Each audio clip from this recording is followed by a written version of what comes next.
Sue Harper looks on as a group of volunteers cut boards that will fix the roof on her home in Cross Lanes. It's a home that she's lived in for 13 years. I wouldn't be able to have it done. There's no way I can have it done. The volunteers are with Appalachia Service Project. About 650 volunteers from across the country will be repairing homes in Kanawha County this summer. We pride ourselves in being a relationship ministry with construction on the side, and though what you see is the construction that we're doing, the relationships keep me coming back every year. Harper says she's amazed at the work the teens are doing. It's really indescribable. There's nothing that I can say to tell how I feel.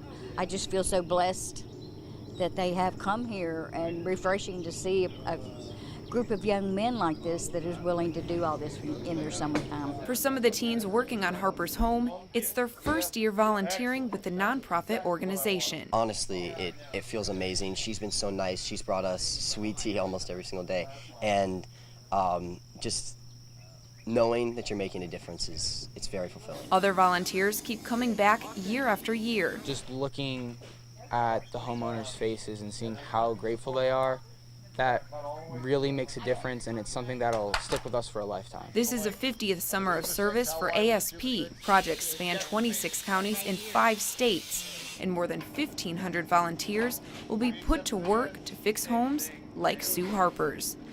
In Kanawha County, Allison Scott, Eyewitness News.